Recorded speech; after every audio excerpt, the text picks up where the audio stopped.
écouter la voix du Saint-Esprit, nous allons prendre ce cœur dans l'adoration du frère. Au-delà du voile, je vais voir ta face, contempler ton beau visage. Au-delà du voile, alléluia. Dans l'adoration simplement de tout notre cœur, nous allons élever nos cœurs en sa présence maintenant.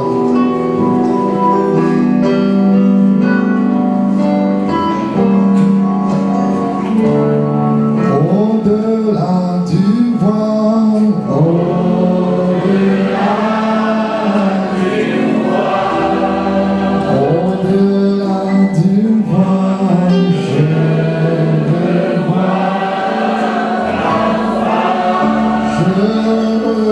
voir ta face, contempler ton beau visage.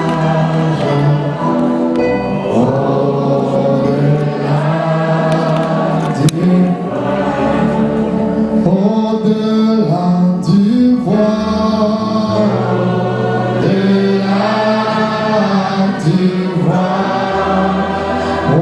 au-delà du voile, au-delà du voile,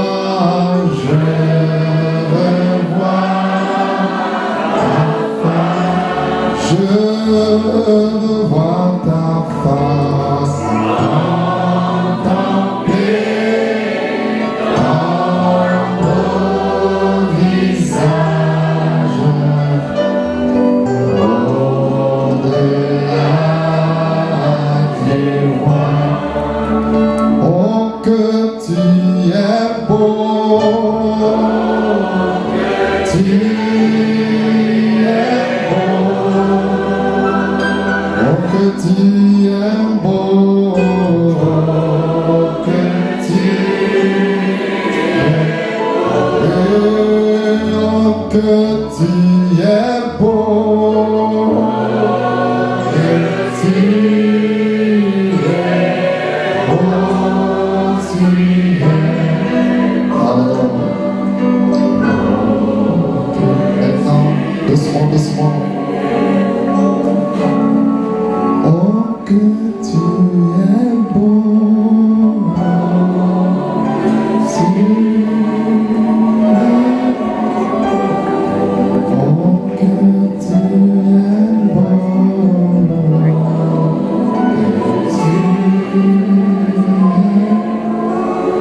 Oh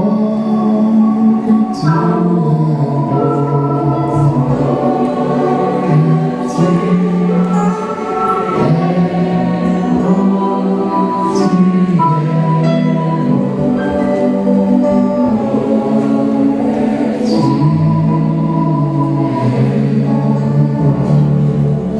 Le Seigneur vous bénisse. Nous pouvons nous asseoir avant que nous invitons le précieux pasteur.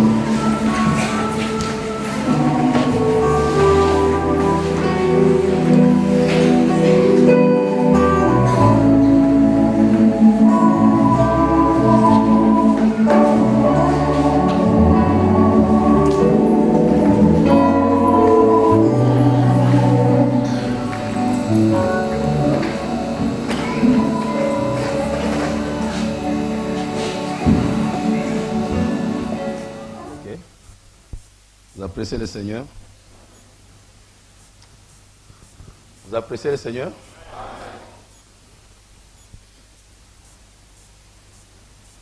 Je sais que le Seigneur est en train de nous chicoter, tailler.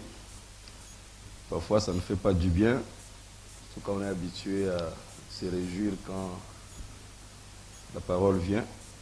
Mais comme on a dit, au temple, il n'y a pas simplement les vases, il n'y avait pas que les vases de vin, la stimulation, il y avait aussi les vases des eaux de séparation. Donc tout ça, ça fait partie de l'adoration. Donc une adoration où il n'y avait que le vin, ça serait vraiment une adoration souillée. Donc il fallait qu'il y ait aussi à un moment donné les eaux de séparation, séparer les gens du péché. Et après, il y a aussi le vin, ainsi de suite. Maintenant, si on garde seulement un côté, ça devient un peu un problème. Donc, nous allons lire dans 2 Corinthiens chapitre 6. Nous sommes déjà habitués à ce verset. Prions le Seigneur, notre Dieu, Seigneur Jésus-Christ. Nous te sommes reconnaissants, Père Céleste, pour nous avoir accordé le privilège de nous incliner devant ta face pour te dire merci pour tout ce que tu ne cesses de faire. Mon Dieu, mon Créateur, donateur de tout don excellent, éternel Dieu des armées, avant toi il n'y avait pas de Dieu, après toi il n'y en aura jamais. Toi qui habites une lumière inaccessible, tu as bien voulu conduire nos pas, Seigneur, dans ta maison. Nous voulons, Seigneur, te dire merci pour Golgotha, Seigneur.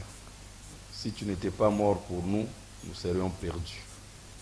Merci pour la lumière du temps du soir qui est venue éclairer nos âmes pour sortir du bourbier dans lequel nous étions et nous amener dans la sainte lumière. Puisses-tu, Seigneur, être béni ce soir et accepter l'adoration qui a été donnée à toi, qui s'élève à toi comme un parfum de bonne odeur. Bénis ton peuple, Seigneur, qui a quitté loin pour venir ici. Ils ne sont pas venus écouter un homme, ils sont venus pour écouter les paroles de vie. Puisses-tu vivifier chaque âme et que ta présence puisse planer parmi nous, Seigneur. Nous voulons quitter cet endroit plus proche de toi que nous étions entrés. Dans le nom de Jésus-Christ, Amen. Nous allons lire dans 2 Corinthiens.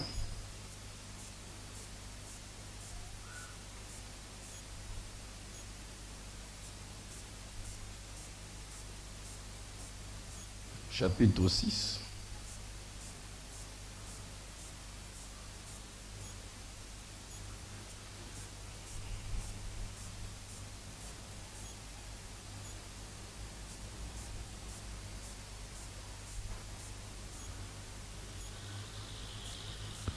Nous commençons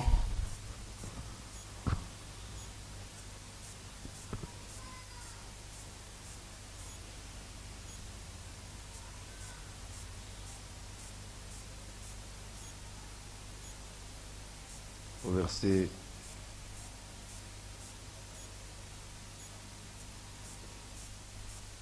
1er. Puisque nous travaillons avec Dieu, nous vous exhortons à ne pas recevoir la grâce de Dieu en vain. Car il dit, au temps favorable, je t'ai exaucé. Au jour du salut, je t'ai secouru. Voici maintenant le temps favorable, voici maintenant le jour du salut. Nous ne donnons aucun sujet de scandale en quoi que ce soit, afin que le ministère ne soit pas un objet de blâme. Mais nous nous rendons à tous égards recommandables comme serviteurs de Dieu, par beaucoup de patience dans les tribulations, dans les calamités, dans les détresses sous le coup, dans les prisons, dans les troubles, dans les travaux, dans les veilles, dans les jeûnes, par la pureté, par la connaissance, par la longanimité, par la bonté, par un esprit saint, par une charité sincère, par la parole de vérité, par la puissance de Dieu, par les armes offensives et défensives de la justice, au milieu de la gloire et de l'ignominie, au milieu de la mauvaise et de la bonne réputation, étant regardé comme imposteur, quoique véridique, comme inconnu, quoique bien connu, comme mourant, et voici nous vivons, comme châtiés, quoique non mis à mort, comme attristés, et nous sommes toujours joyeux, comme pauvres, et nous enrichissons plusieurs, comme n'ayant rien, et nous possédons toutes choses.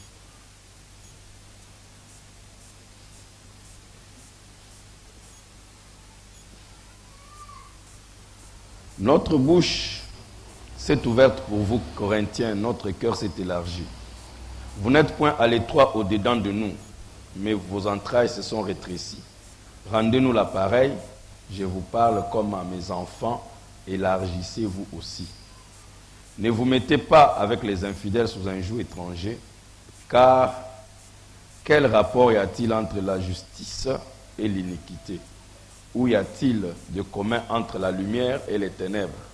Quel accord y a-t-il entre chrétien et Bélial? Ou quelle part a le fidèle avec l'infidèle?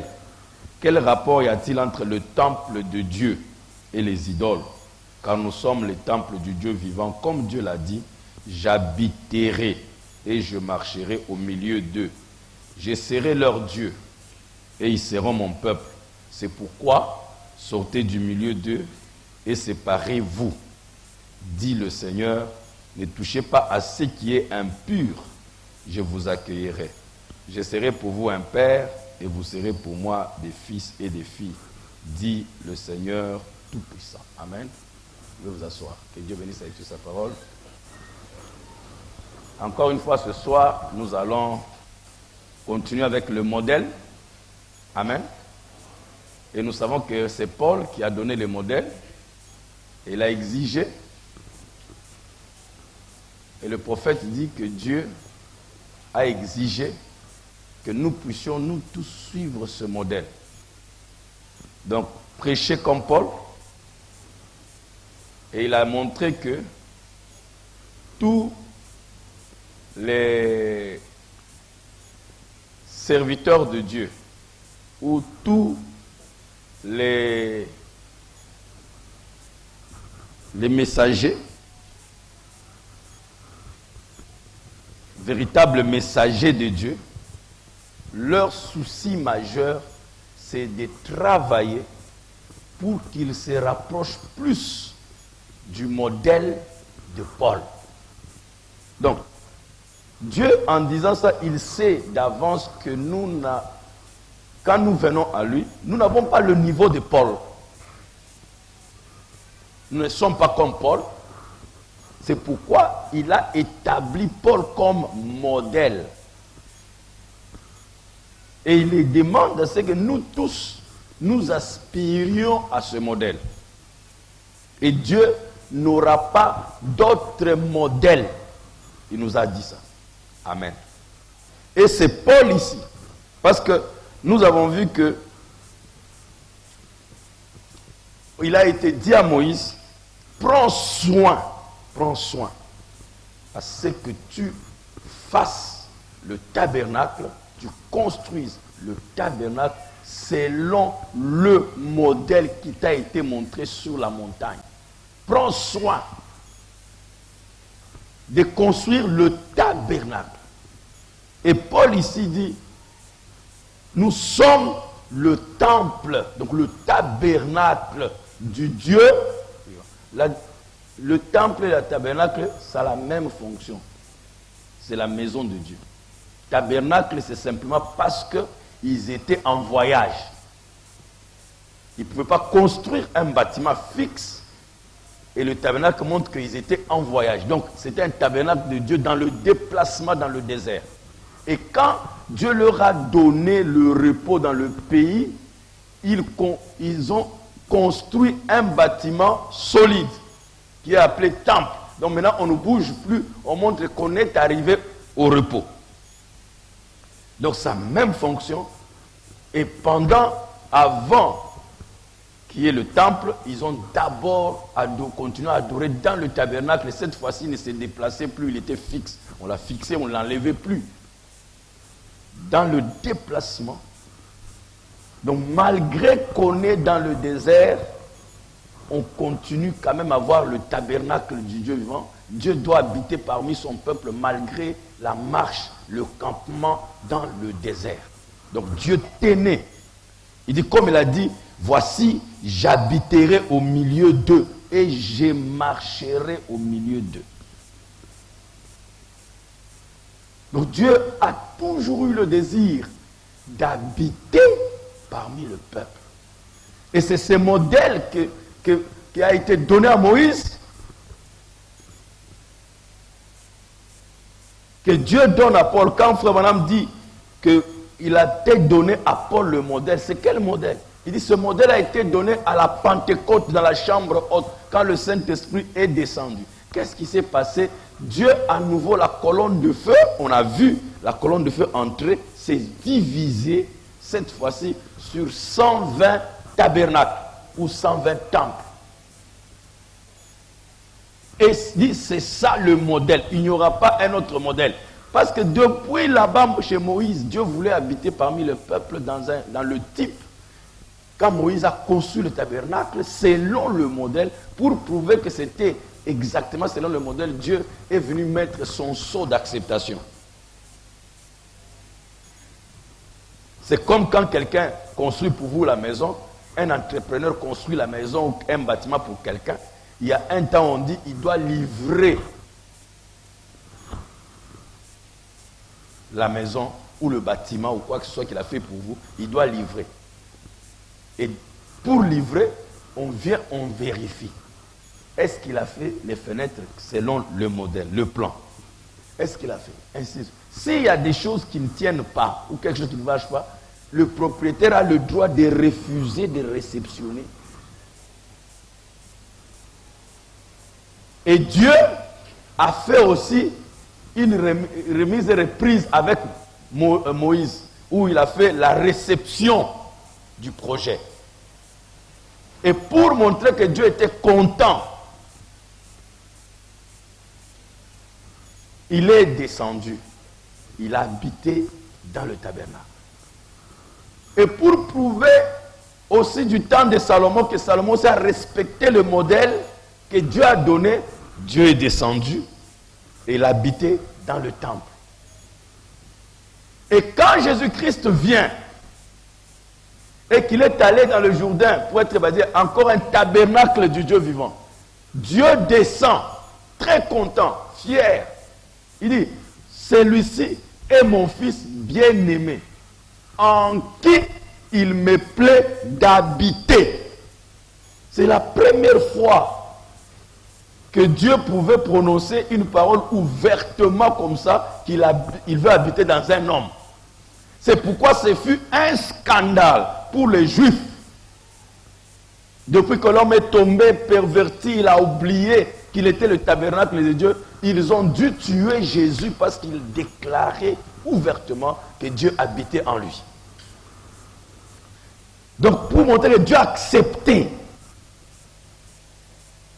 que Jésus était fait selon le modèle du ciel, il est venu habiter.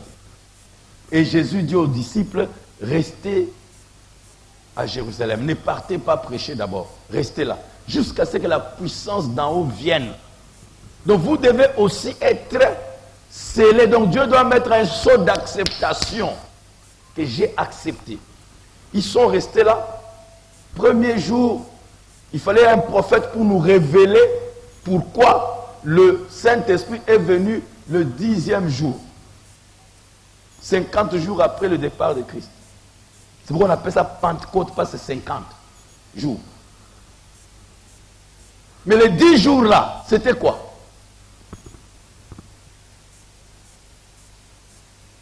Ils n'étaient pas en ordre. Ils n'étaient pas purs. Ils n'avaient pas de conscience pure. Il faut voir que pendant 10 jours, ils étaient en train de se demander pardon. Se confesser les péchés. Bien qu'ils suivaient Jésus-Christ pendant 3 ans et demi, ils étaient critiqués, ils ne s'aimaient pas, et ainsi de suite. Et pendant les 10 jours, ils ont mis tellement leur vie en ordre, ils se sont demandé pardon. Et quand Dieu a vu qu'ils ont atteint l'unité d'esprit, ils ont reflété ce qu'ils voulaient dans la repentance, les confessions, les pleurs, ainsi de suite, priant, implorant la miséricorde de Dieu. Le 10e jour, Dieu vient mettre encore une fois, pour la première fois, sur des hommes nés du péché. Il vient les sceller, les accepter. Le tabernacle. Et depuis ce temps-là, vous voyez jusque dans l'Apocalypse, la Bible dit, la ville sainte descend. Et il n'y a pas de temple, parce que le Seigneur lui-même est le temple. Et il dit, voici le tabernacle. C'est comme ça qu'on présente l'épouse. Voici le tabernacle du Dieu vivant. Et Paul dit, vous êtes le tabernacle. Et comme c'est lui qui a eu le modèle pour les âges des églises, et vous voyez, chaque fois que Paul arrive quelque part, il trouve une bonne prédication en train, le ministre en train de démontrer les choses profondément et tout ça. Il dit, ok, ça c'est très bien, c'est parfait. Mais une question, avez-vous reçu le Saint-Esprit depuis que vous avez cru? C'est bien de prêcher comme vous prêchez, c'est bien de répéter les brochures, c'est bien de lire les brochures comme vous le faites. Est-ce que vous avez déjà reçu le Saint-Esprit avant qu'on aille très loin? Voilà. Aujourd'hui, c'est très gênant qu'on te pose cette question-là. Là, mon point ici, c'est que Paul, qui a le modèle, il dit, quel rapport y a-t-il entre le temple de Dieu et des idoles?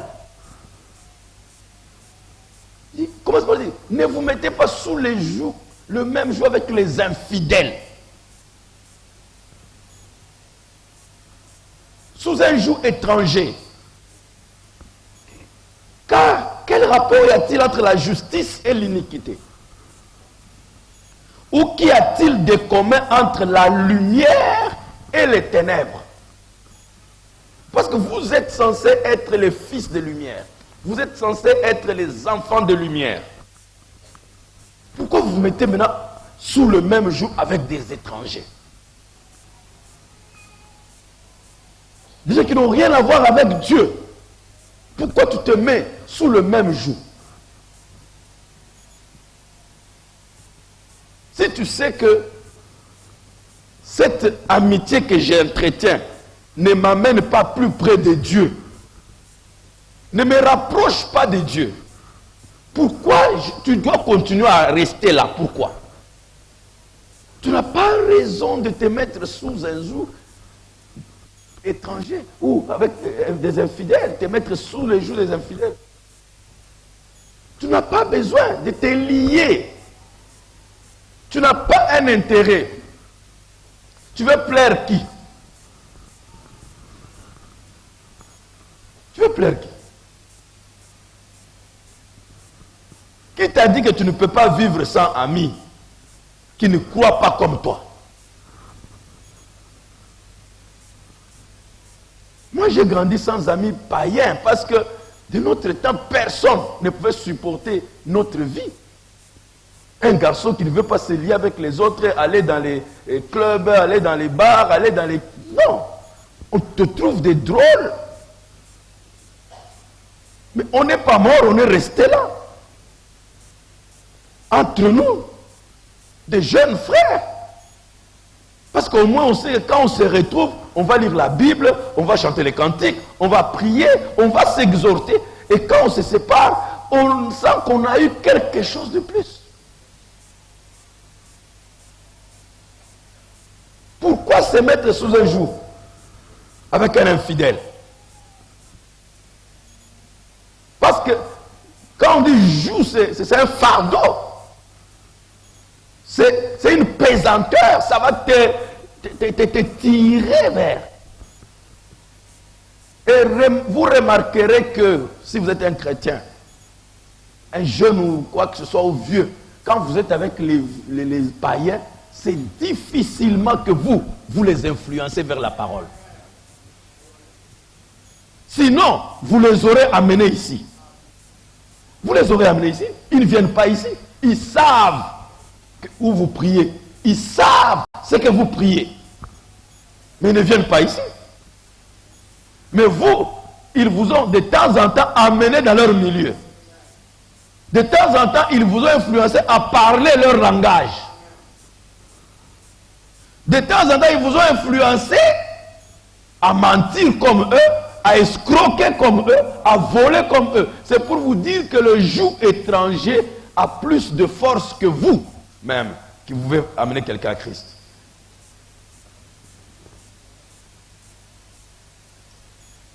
Tu sais que quand je suis avec ces amis ici, ils vont suyer ma pensée. Vous savez, il y a des blancs. sont vraiment souillés. Ils ne parlent pas sans ce qu'ils appellent jurons. Et jurons, là, c'est raconter des saletés, des saletés. Mais tu vois, même un papa, il dit ça devant sa fille, devant son fils, devant tout le monde, les enfants. Et c'est normal. Et il y a des spécialistes à ça. C'est les Allemands, les bourgs de l'Afrique du Sud, les Hollandais, les Portugais, les Espagnols.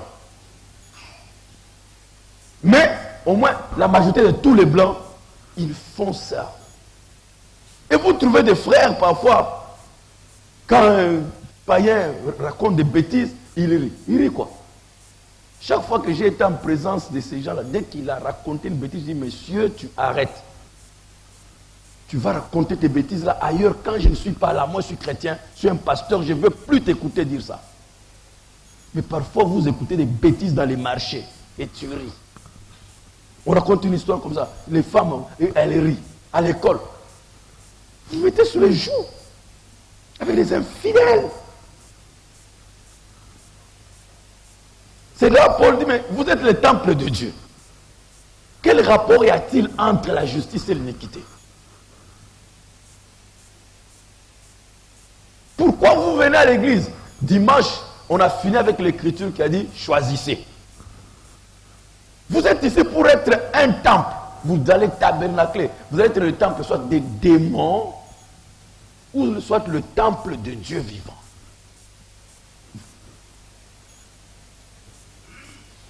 Mais vous n'allez pas être à l'église. Quand vous sortez, on ne sait pas. Quand on vous raconte un dehors de l'église, on ne sait pas qui vous êtes finalement. Quel rapport y a-t-il entre le temple de Dieu et les idoles? Voilà, me dit que tout ce que vous mettez au-dessus de Dieu, c'est une idole. L'argent. Si votre argent devient au-dessus de Dieu, ça devient une idole. Quand tu commences à voir que l'argent commence à te priver même d'être à l'église, sache que l'argent devient ton Dieu. Parce que quand l'argent prend la place, la première place, au-dessus de Dieu, ça devient un Dieu. Parce que Dieu, c'est objet d'adoration.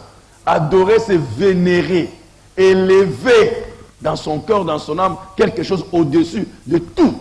Lui donner une valeur. Vous vénérez ça. Vous vénérez tellement l'argent, vous vénérez tellement le travail, vous vénérez tellement votre femme, vos enfants, votre, je ne sais pas quoi. Tout peut être Dieu. C'est pourquoi quand tu pries, oh Dieu, ça peut être l'argent que tu dis, oh Dieu. Et le prophète dit que les gens vont à l'église, adorent Satan sous le nom de Dieu sans le savoir. Il le dit dans le Dieu de cet âge mauvais. Les gens vont à l'église, adorent Satan sous le nom de Dieu. Donc tu peux être là, oh Jésus, oh Seigneur. Mais sache qui est ton Seigneur. Regarde dans ton cœur qui prend la première place. Car nous sommes le temple du Dieu vivant, comme Dieu l'a dit, j'habiterai et je marcherai au milieu d'eux, je serai leur Dieu. Habiter au milieu de nous fait de Dieu notre Dieu. Et vous serez mon peuple, il sera mon peuple. Donc le fait que Dieu habite parmi nous, ça fait de Dieu notre Dieu et son peuple. Ce qui fait de nous peuple de Dieu, c'est que Dieu doit habiter parmi nous et marcher parmi nous. Si Dieu n'habite pas parmi nous, nous ne sommes pas son peuple. Même si on se donne ce nom. C'est ce qu'il dit. Je marcherai au milieu d'eux, je vivrai au milieu d'eux, j'habiterai au milieu d'eux et ils seront mon peuple et je serai leur Dieu. Oh Dieu, il n'est jamais entré en toi, il est ton Dieu. Quel jour? Quel jour Dieu est ton Dieu n'habite pas en toi? Quand Dieu tu n'as pas encore le Saint-Esprit, Dieu n'est pas, tu es un étranger. Vous comprenez? vous êtes un étranger à Dieu. Vous devenez un peuple de Dieu, un fils de Dieu, quand Dieu habite, le jour où Dieu habite en toi, alors tu deviens son fils, tu deviens sa fille, il devient ton Dieu. Mais s'il n'habite pas en toi, il est ton Dieu. C'est pourquoi, voilà la conclusion. C'est ce que je voulais traiter ce soir. C'est pourquoi, sortez du milieu d'eux. Séparez-vous. C'est un mot que les gens n'aiment pas. Mais Dieu aime la séparation. Quand Dieu créa, il sépara le jour et la nuit. Vrai ou faux? Il sépara les eaux d'avec les eaux. Donc dès la Genèse, Dieu commence la séparation.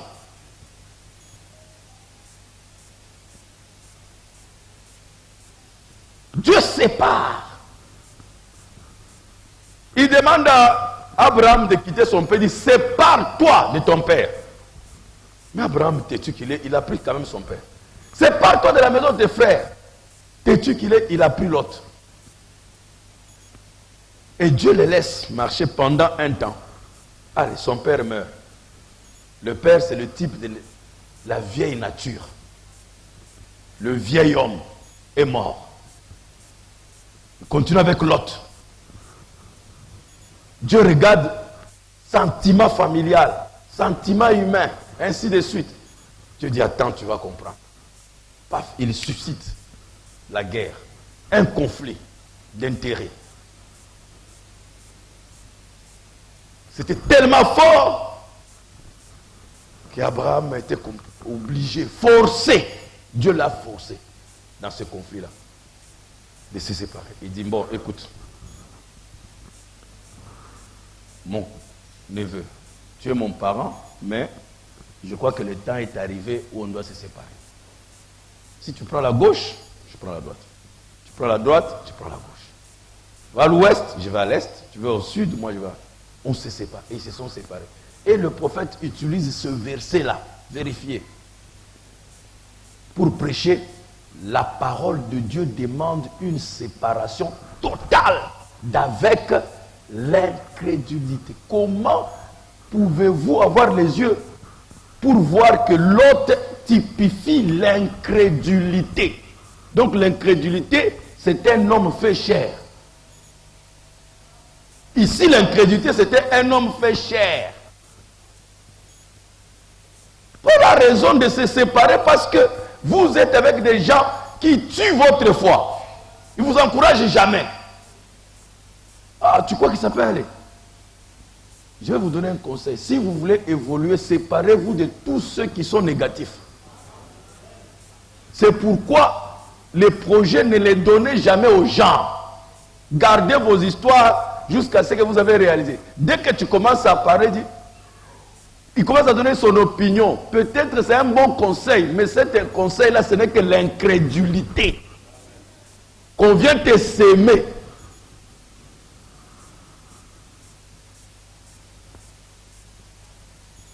Faites attention.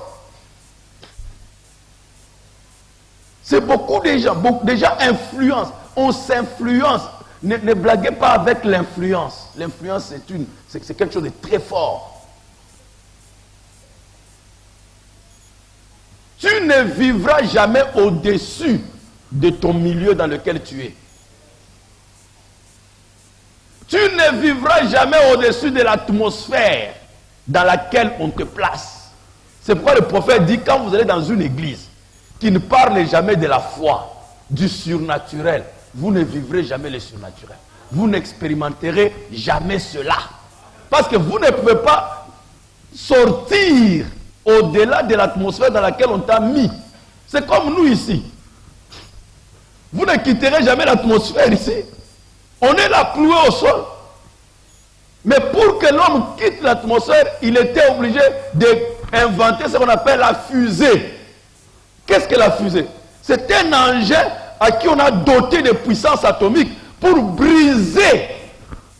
Il faut briser les atmosphères. Quand ça éclate, et qu'il lâche les premières bombes, ça les propulse.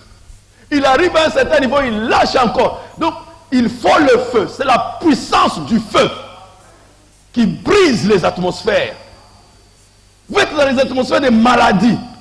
Vous êtes toujours malade. Tu te poses la question pourquoi les enfants tombent malades chaque semaine. Chaque semaine, tu dois aller à la pharmacie. Qui t'a dit que tu dois aller à la pharmacie chaque semaine ou amener les enfants à l'hôpital chaque semaine? Parce que tu vérifies l'atmosphère dans laquelle tu vis. Aller dans une église où le pasteur ne fait que parler sur la sorcellerie, les sorciers sont sortis la nuit, ils ont volé comme ceci. Toute l'église va vivre sous cette atmosphère-là. Vous verrez les sorciers partout. Les cafards, c'est les sorciers. Vous allez voir, les toiles d'araignée, c'est les antennes paraboliques que Joss a placées dans votre maison pour vous surveiller la nuit. Mais c'est ça. C'est l'atmosphère qu'on vous crée. Est-ce que vous êtes avec moi? Et si vous êtes dans une église où c'est l'atmosphère de la foi, la puissance de Dieu, le surnaturel, la vie sainte, vous allez voir aussi les gens vont vivre ça. Parce que vous ne pouvez pas vivre au-delà. Mais là, vérifie tes amis, ils créent quelle atmosphère? Si tu veux réussir dans la vie, associe-toi avec ceux qui ont réussi. Si toi tu vois toujours tes amis, c'est les gens qui n'ont pas réussi, tu ne réussiras jamais. Il dit, mais moi je n'ai pas encore réussi. Oui, oui, cherche. Va chercher, cherche les gens qui ont déjà réussi. Fais-toi ami avec eux. Laisse d'abord tes amis là qui n'ont pas réussi comme toi. Parce que vous allez tous rester là des années et quand vous vous retrouvez, vous allez dire quoi? Mais vous allez vous consoler les mêmes paroles. Ça vraiment nous fait souffrir. Hein. Le gouvernement ici, vraiment, sont des voleurs. Hein. C'est ça. Mais quand tu te réveilles que ceux qui ont réussi, dis mon cher, j'avais un topo là-bas, mais vraiment, j'ai fait quelque chose. Donc, vous voyez, j'ai dit aux frères en Angleterre, en Irlande, partout en France, quand je suis avec, moi je ne veux pas rester parmi les Congolais. Je n'aime pas rester avec les Congolais. Parce que quand vous êtes avec les Congolais, et les païens, et les croyants, tous agissent de la même façon. Sauf ceux-ci sont dans la religion, les autres sont dans la politique. J'ai dit, mais vous êtes ici en Angleterre, en Irlande, c'est vous qui m'informez ce qui se passe à Kinshasa, dans l'église de Pasteur Barouti. Vous avez quelqu'un qui est en Angleterre. Oh, Matata Mpogno. Mais il te fait quoi? Toi, tu es ici. Tu manges le beefsteak ici. Laisse peut-être ceux qui sont à Kinshasa se plaindre. Et les gens restent du matin au soir. Mais quand tu es avec les Zimbabwéens, mais alors il faut écouter maintenant leur conversation. Dieu m'a béni. Oui, c'est cela. Ils savent, ils ne parleront jamais contre Mugabe. Vous ne les écoutez pas. C'est mieux de rester avec les gens qui parlent, qui sont positifs. Restez avec quelqu'un qui est positif. Moi, si quelqu'un, un frère, une soeur, est là, souvent une plaintive, vraiment, pas si, je te quitte. Parce que tu me mets dans une atmosphère où moi aussi, je dois commencer à me plaindre. Et quand tu crées cette atmosphère, tu te plains, tu crées une atmosphère, ça te garde là, tu ne peux pas quitter. Est-ce que vous êtes avec moi? Ne soyez pas là en train de critiquer quelqu'un qui a réussi. Non. Soyez comme votre prophète. Lui, il pouvait même dire, merci Satan pour la voiture. Parce que je peux utiliser ça pour aller prier pour ma soeur qui est malade. Merci pour l'éducation. Il pouvait reconnaître quelque chose de bien. Quand il a vu quelqu'un regarder le verre plein d'eau à distance et cassé, il n'a pas dit, voilà un magicien, un sorcier, franc-maçon. C'est ce qu'il a dit. Mais si c'est nous, c'est ce qu'on devait dire. Maudire le monsieur là, le livrer même au diable. Mais Branham, quand il regarde, il dit, vous voyez, c'est la pure foi. Et il ajoute, chacun de vous peut le faire. Voilà un prophète. Très positif. Si tu veux réussir dans la vie, sois positif. Sois toujours avec des gens qui encouragent. Ne va pas, tu commences à dire non, j'ai un projet de 4 milliards. Dis, oh le consulter. C'est fini, on a tué déjà ton projet.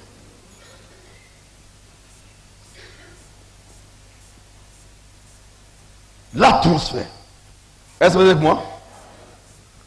Alors, à cause de ça, ces atmosphères-là qui bloquent, ces atmosphères qui nous mènent dans le péché, si tu vois que tu n'arrives pas à vaincre le péché, vérifie l'atmosphère dans laquelle tu es. Qui tu fréquentes? Quelle musique tu écoutes? Qu'est-ce que tu lis? Quand tu es sur Internet, qu'est-ce qui t'intéresse, toi? Ne pense pas que tu vas rester en train de regarder la pornographie, les choses sales, et puis après tu t'attends à ce que le Saint-Esprit soit là et que tu puisses vaincre le péché. Tu vas vaincre ça comment? Parce que tu es déjà présent dans une atmosphère qui te bloque, qui va se reproduire. Si tu vois que tu n'arrives pas à résister, ferme l'Internet, tu ne vas pas mourir. Tu ne vas pas mourir. Dis que j'arrête cette histoire jusqu'à ce que Dieu puisse me délivrer. C'est pourquoi il dit, sortez, c'est la seule solution. La seule solution, c'est sortir. C'est sortir. Oh non, frère, il faut comprendre, il faut peut-être supporter Dieu. Non, non, Dieu n'a pas dit que faites ceci. Non. Il dit sortir. Voilà la seule solution, c'est sortir du milieu d'eux. Et deuxième solution, séparez-vous. Dès que vous voyez quelque chose qui peut vous bloquer, c'est ça mon... Séparez-vous. Toute séparation cause de douleur. Mais Dieu demande qu'on se sépare. Si on veut rester son peuple, si on veut le servir, on doit se séparer. Le prophète dit que ma mère me disait toujours, si tu veux attraper les poux, dors avec les chiens qui ont des poux. Tu vas les attraper. Si vous voulez faire pourrir tout un panier d'oranges, vous n'avez pas besoin de beaucoup. Non, une seule orange, vous la mettez là, tout le panier va pourrir. Donc la seule solution, c'est se séparer. Si un jour nous devons nous séparer, il n'y a pas de... C'est en ordre. Si tu trouves que non, cette église me bloque. Cette église ne me permet pas d'évoluer. Sépare-toi. Sépare-toi. Moi aussi, si je vois que, en tout cas, je ne sais plus te conduire, je me sépare de toi. C'est en ordre. Parce que te garder ici bloquera tout le monde ici. La vraie sorcellerie que les gens parlent là, c'est ça, c'est le péché. C'est le péché.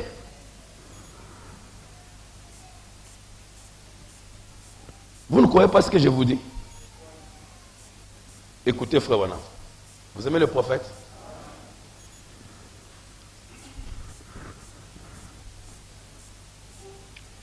Écoutez. Vous aimez le prophète? C'est dans l'âge de l'église d'Éphèse. Tu ne peux supporter les méchants. Ça, c'est le modèle. L'âge d'Éphèse.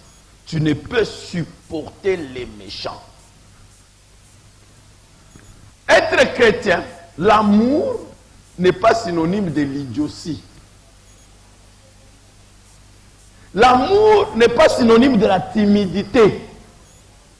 Que si nous aimons les gens, ça veut dire que nous devons supporter les méchants. Non, non. L'amour ne veut pas dire ça. L'amour est correctif. L'amour est sain. L'amour est juste. Donc ici on voit, c'est Jésus lui-même qui parle à l'église d'Éphèse. C'est le commentaire de Jésus sur l'église d'Éphèse. Il parle à l'église d'Éphèse ce qu'il a trouvé de bien en elle. Il dit, tu ne peux supporter. Une des choses que Jésus-Christ a trouvé dans l'église d'Éphèse, c'est que tu ne peux pas supporter les méchants. Tu ne peux pas les supporter. Tu ne peux pas te mettre sous leur joug. Tu ne peux pas t'associer avec eux. Tu n'aimes pas le mal. Ici, ils ont dit méchant. En anglais, c'est evil, mal. Tu ne peux pas supporter les gens qui font du mal.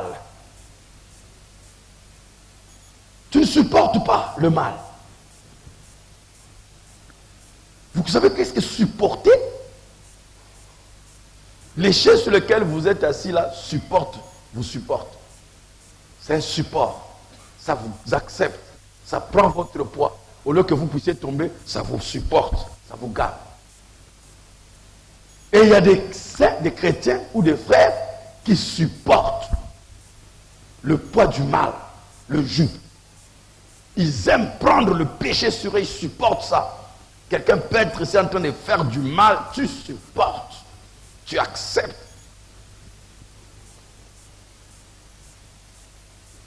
Tu vois quelqu'un en train de critiquer un frère, tu supportes. Tu supportes. Tu sais que critiquer c'est mauvais. Tu sais que critiquer fait partir le Saint-Esprit de ta vie. Tu sais que critiquer c'est mauvais, sœur, tu le sais. Mais tu prêtes, tu supportes tous les jours. Un vrai chrétien ne supporte pas, dit tu ne supportes pas le mal. Ce que j'aime dans cette église, c'est que tu ne supportes pas le mal. Aujourd'hui, les gens justifient. Oh, le frère tel, tu sais, on a dit le frère tel, on l'a vu en train de fumer. Mais tu pêches. Je vous dis, un frère peut être en train de pécher comment? Vous n'avez pas le droit de le dire à quelqu'un d'autre. Si vous l'avez vu, vous n'avez pas le droit. Dieu ne vous donne pas l'autorisation de parler contre quelqu'un. Dieu ne permet pas de rapporter le mal que tu as vu dans un frère ou une sœur. Tu payeras très cher, le prophète dit. Tu es la partie du corps qui répondra. Quand Dieu te laisse voir un frère ou une sœur dans le mal, c'est parce qu'il veut que tu la ramènes ou tu le ramènes. Et le prophète dit, ça doit rester. Il dit, va voir la personne. Et Branham ajoute, cela reste entre toi et cette personne. Et personne d'autre doit le savoir. Quelqu'un vient dire, frère, j'ai vu tel frère, en train de faire ceci. Ah bon? Ah vraiment les frères d'aujourd'hui, vraiment Seigneur, ça c'est quoi encore? Tu es déjà souillé. Et Branham dit, le Saint-Esprit à cet instant t'a déjà quitté. C'est très simple. De quel côté vous voulez être? Quel rapport? Je vous disais, c'est pas ce dimanche quand là, je vous ai. Que Dieu m'a donné un cœur pour transporter et garder les choses que je connais. Parce que tu ne peux pas conduire les gens, apprendre ce que les gens sont, leur vie, même des choses que tu ne dois pas savoir. Et puis tu as la langue facile. Dès que tu apprends à aller du haut de la chair. Non! Je connais un pasteur. Un autre pasteur, quelque part, l'appelle. Tu ne l'as pas attrapé. Il a appelé, il dit, viens, j'ai mal vécu, je suis tombé avec une femme. Viens m'aider. C'est lui qui t'a appelé. Et il va, il fait semblant de prier pour lui d'arranger. Il revient ici, va du haut de la chair. Citez les noms, parle, exposer. Et tu payeras cher. Tu payeras cher. Les gens peuvent penser que tu es en train d'évoluer, de progresser. C'est faux. C'est faux. Dieu t'a déjà rejeté. Dieu t'a déjà rejeté. Vous n'avez pas le droit. Écoutez ce que je vous dis là. Vous n'avez pas le droit.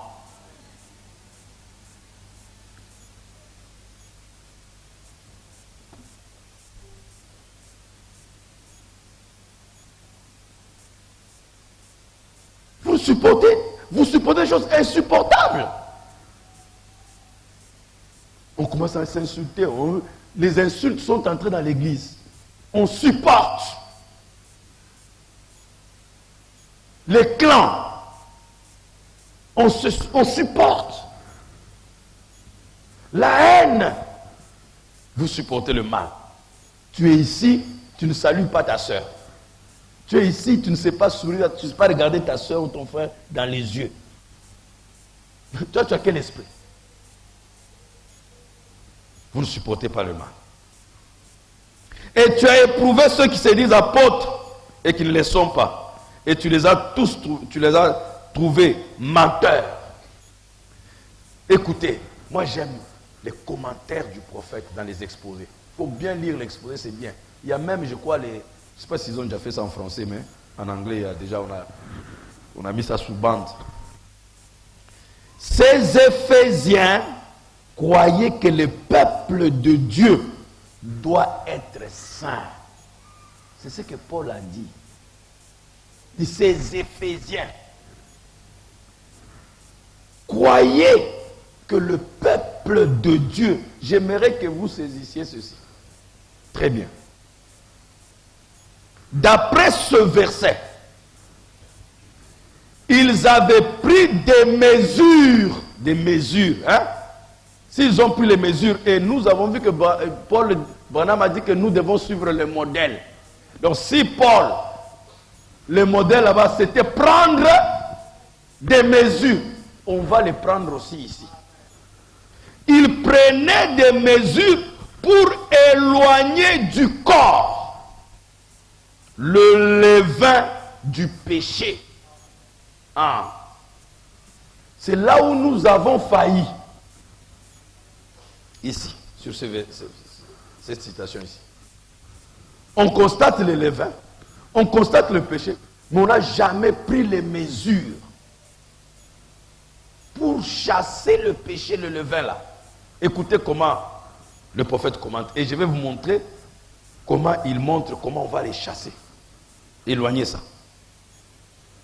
De toute évidence, l'apostasie avait déjà commencé.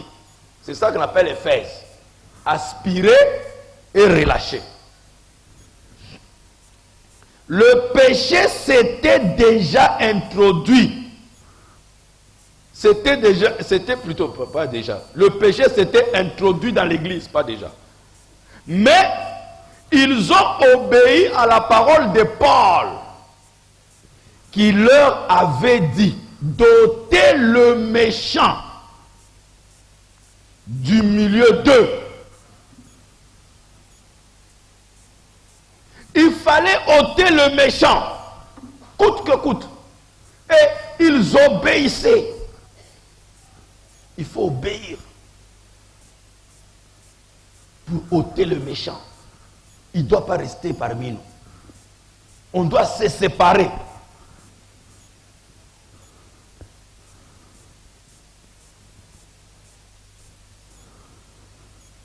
Ils étaient un peuple à part, séparé.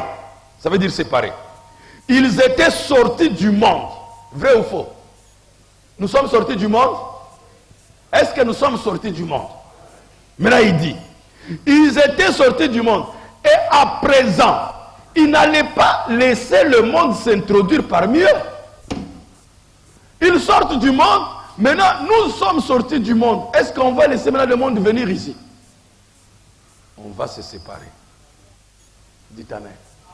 On va se séparer. Tu ne veux plus marcher avec nous, tu vas quitter ici. Vous allez voir ce qu'il va nous dire. Il n'allait pas tolérer le péché dans l'église. Ah, c'est ça. C'est pourquoi il dit qu'il marche au milieu d'eux, pas comme un observateur complaisant. J'ai vu, on prend prêche la parole dure du haut de la chair. Dure. Mais quand on sort pour appliquer ça dans la vie des gens, on n'applique plus.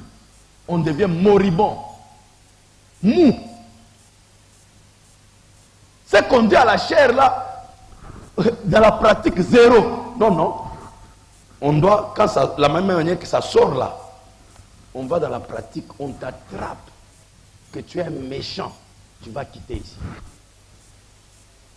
Parce qu'on doit se séparer. Nous devons obéir à la parole de Paul, le modèle. Vous dites Amen? Ah, n'est pas, c'est fini. La récréation est terminée. Terminée. Écoutez. Ah, j'aime cette phrase maintenant. Il n'allait pas tolérer le péché dans l'église. J'aime cette phrase qui suit ici. Chez eux, hein, la sainteté n'était pas un mot vain ou un simple discours. Elle était un mode de vie. En anglais, c'est bien dit, c'était une manière de vivre. La sainteté n'était pas un mot ou un discours, mais une manière. C'est une vie.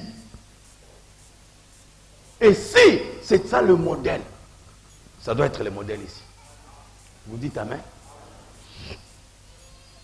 Tu as éprouvé ceux qui se disent apôtres et qui ne le sont pas, et que tu les as trouvés menteurs. Quelle affirmation directe.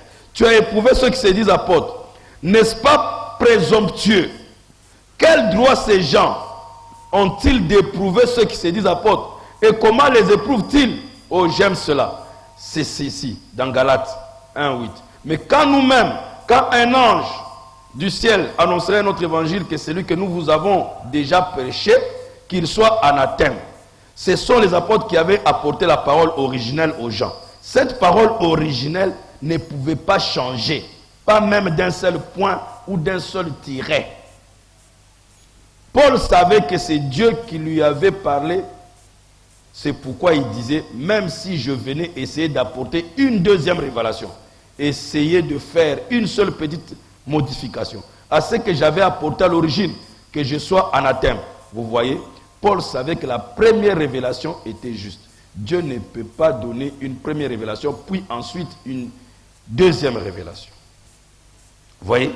Donc, ici, il nous montre très bien qu'on ne doit pas dévier de ce que Paul a dit. Et qu'est-ce que Paul a établi? Séparez-vous. Séparez-vous, c'est tout.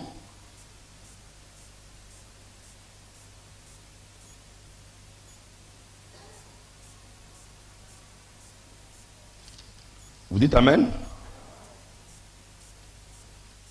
Il dit,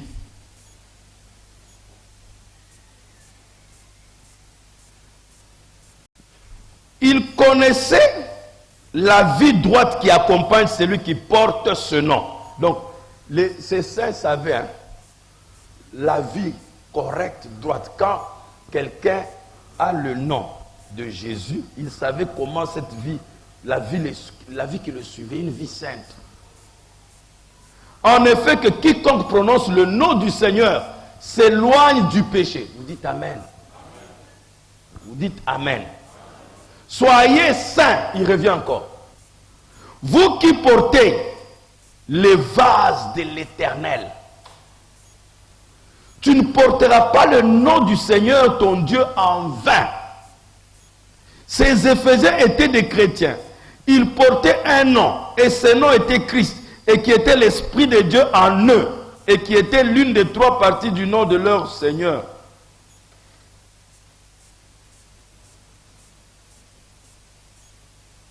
Ils ne se consacraient pas à des programmes et à des institutions par lesquelles ils amasseraient des biens.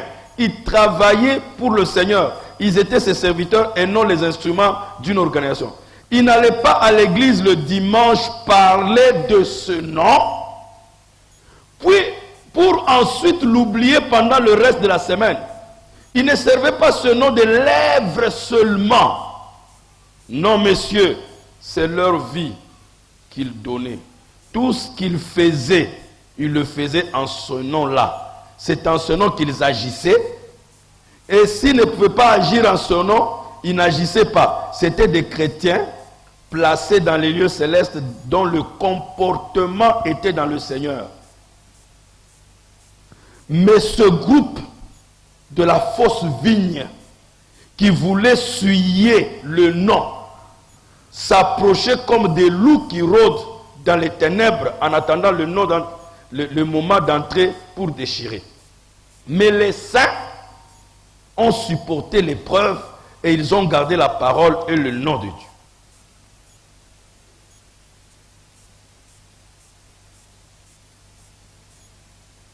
Dites Amen. Amen.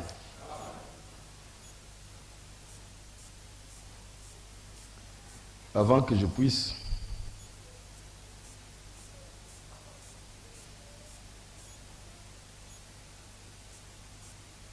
voilà. Je vais dire certaines choses. Pour moi, vivre, c'est Christ. De retourner à la pureté de l'époque. On doit retourner à la pureté de l'époque où Ananias et Saphira n'étaient pas restés impunis. Vous connaissez ce que Ananias et Saphira avaient fait? Ils avaient menti au Saint-Esprit. C'est une chose terrible, mes frères. Il faut maintenant que nous devons retourner à cette époque d'Ananias et Saphira. Les gens ne peuvent pas commencer à entrer dans l'église comme s'ils vont au marché. Il a fumé son chanvre, il a bu son lotoko. Il vient là, il chante et sans que... Mes frères, je me souviens, bien aimé, qui venait à l'église, il animait sérieusement là. Après, on va découvrir que non, le type, quand il animait là, c'était en fait l'effet de l'autoc. Et l'Esprit de Dieu est là, ne peut pas dénoncer un pécheur comme ça. Des gens ici qui vivent mal, dans l'obscurité, quoi qu'on ne le voit pas, il peut cacher ses péchés. Il a des makangou là-bas, il laisse la femme à la maison, il a ceci. Et il vient s'asseoir tranquillement à l'église. Et il n'y a pas un mouvement de l'esprit pour dénoncer une telle saleté.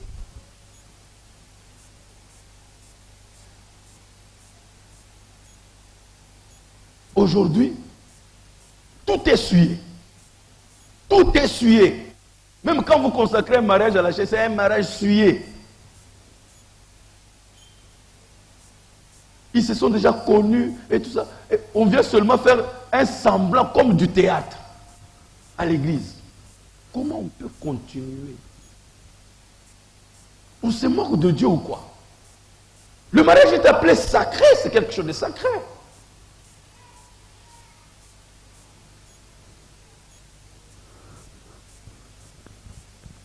C'est le sacré.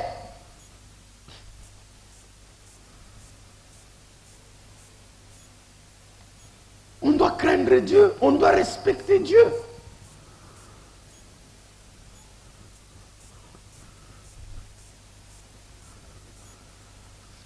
Écoutez ce que le prophète dit.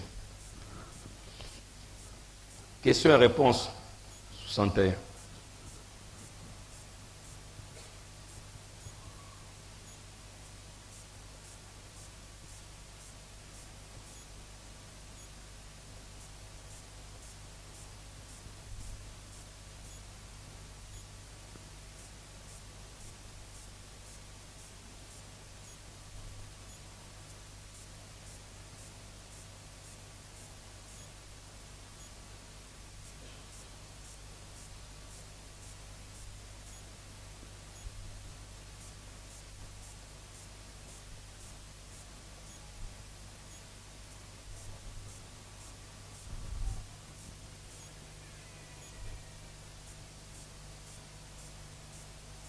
On a trop toléré le mal.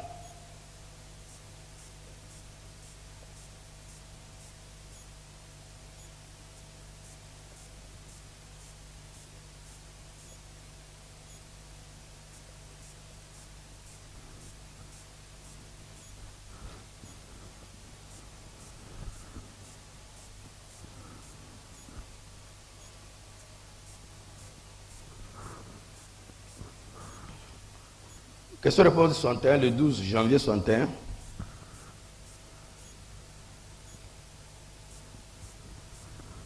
« 504. C'est pourquoi je ne pourrais faire partie d'aucune organisation et considérer que j'ai raison de ça.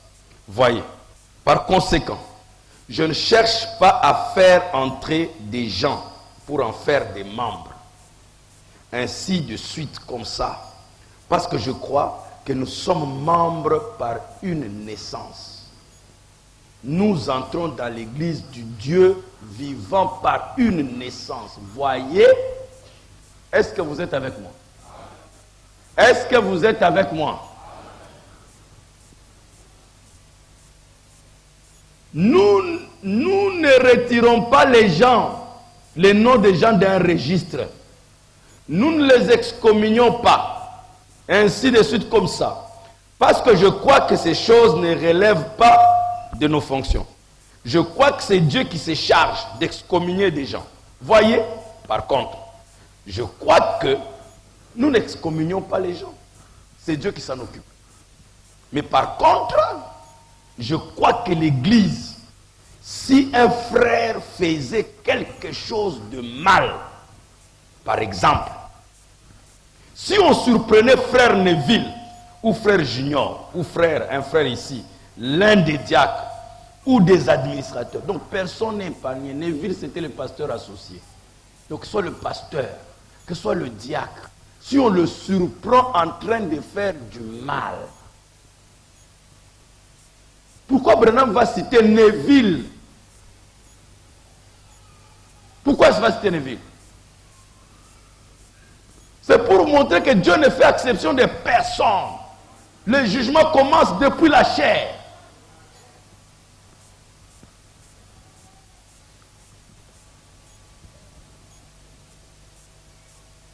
Je crois que ce qu'il faut faire, c'est que l'Église réunie prie pour ce frère. S'il ne met toujours pas sa vie en ordre, alors que 2 ou 3 frères aillent avec lui, aillent vers lui pour l'amener à se réconcilier. Et là, s'il refuse, alors il faut présenter cela devant l'église. Igor, tu entends? C'est ça qu'on a raté. On essaie de te ramener, tu ne veux pas. Et puis tu dis, oh, j'ai changé d'église. Tu as changé quelle église? Non, non, là-bas où tu es, tu as changé. Nous allons te livrer ici. Et tous ceux qui ont fui de cette manière-là, informez-les. Je vais les livrer ici. Parce qu'ils ont souillé l'église du Dieu vivant. Tu ne viens pas souiller l'église, après demain tu sautes. Tu vas, si tu ne crois pas dans la livraison au diable, tu sauras. Tu sauras que la livraison au diable n'existe pas.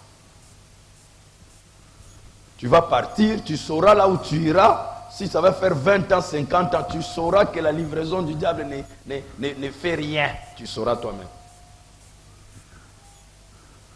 Moi, on m'a déjà livré au diable.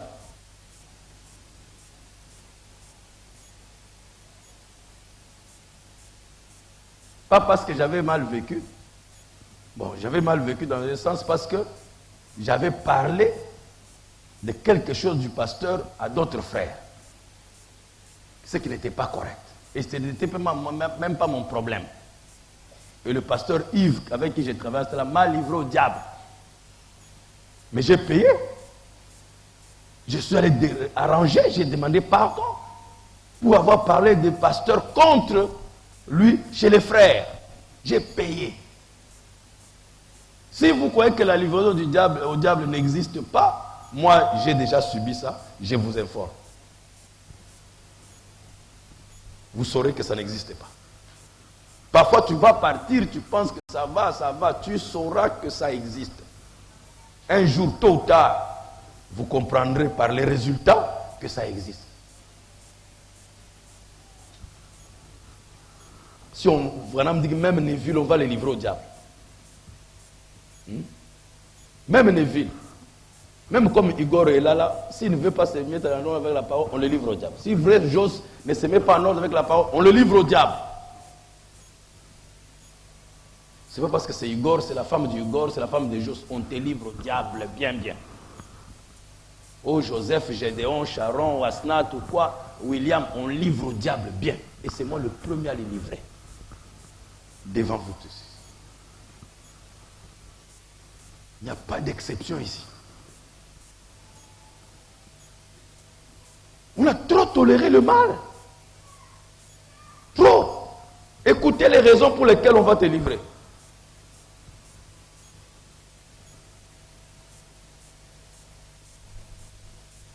S'il refuse, alors il faut présenter cela devant l'église. Et alors, là, s'il refuse toujours, c'est à ce moment-là que toute l'église, vous voyez, que le pasteur, les anciens et tout agissent. Je ne crois pas qu'aucun conseil des diacres n'a le droit d'expulser quelqu'un de l'église, ni qu'aucun conseil d'administration, ni qu'aucun pasteur n'a le droit de le faire. Vous voyez maintenant quand Frère Branham dit que nous n'excommunions pas les gens, il voulait dire quoi? Non, les diacres se mettent là, on n'est pas d'accord avec le frère ici, comment ça va aller? On le chasse. Oh, le pasteur n'est pas d'accord avec un frère, il te chasse. Non, non. Voilà ce qu'il a dit. Mais par contre, si le frère vit mal, toute l'église entre en jeu. Et à la fin, on le livre. Il dit, je crois que si l'on devait couper la communion avec quelqu'un, ce serait parce qu'il mène une vie immorale. Est-ce que c'est clair? Est-ce que c'est clair?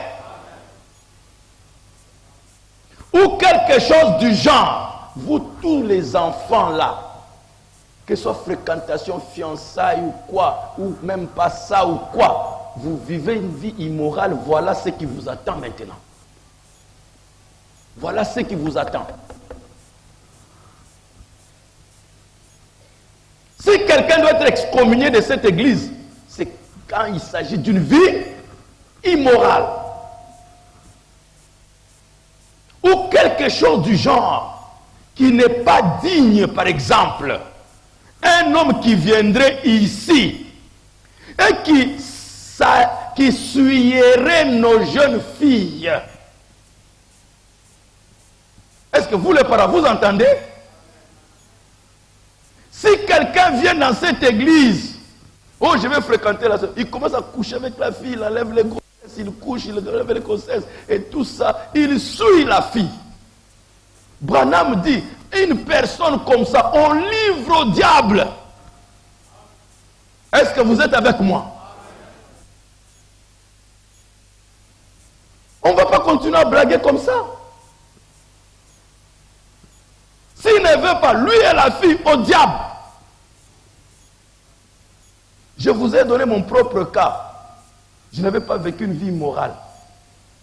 J'ai critiqué seulement. Et comme j'étais influent, j'étais prêt à diviser toute l'église. Le pasteur Yves a dit, on le livre au diable. Je m'entêtais, je me donnais raison parce que je ne veux pas donner les raisons pour lesquelles j'ai critiqué. C'était des vraies raisons. Mais vraies raisons ou pas, tu n'es pas autorisé de critiquer. C'est là où j'avais failli. Je devais suivre la procédure de la parole, aller traiter directement seul à seul avec le pasteur. Mais moi, j'ai entré dans la danse, allez, j'ai commencé à parler de sa vie aux gens. Mais je ne vous dis pas les cas des gens que j'ai livrés au diable et que ça fonctionne. Ça fonctionne. Je n'ai pas vu une seule fois ça rater.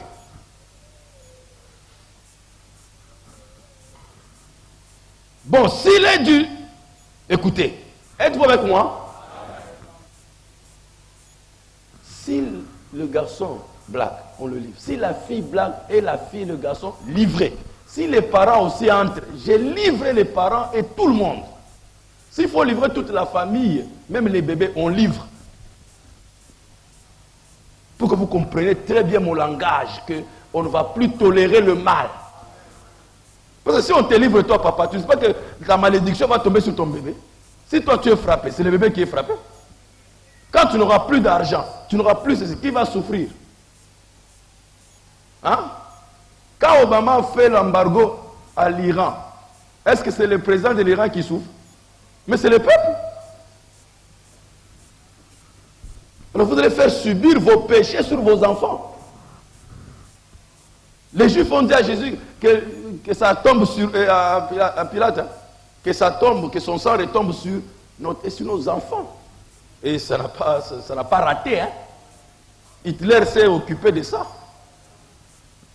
pour accomplir leurs propres paroles. Êtes-vous avec moi? Même si vous fâchez contre moi. Écoutez, si quelqu'un vient ici souiller nos jeunes filles ou qui insulterait nos femmes et ce genre de choses-là, tout en continuant à professer qu'il est l'un des nôtres, ici, voyez, bon, s'il est du dehors et qu'il entre ici, eh bien là, nous devons faire quelque chose. Ça veut dire que là, comme c'est quelqu'un du dehors, un païen, nous allons l'amener à la justice et le faire chicoter là.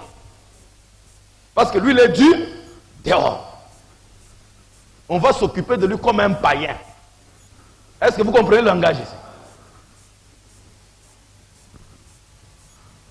Tu vas venir montrer tes biceps ici. Moi, je dis, tu vas savoir qu'on ne blague pas dans la maison du Dieu vivant.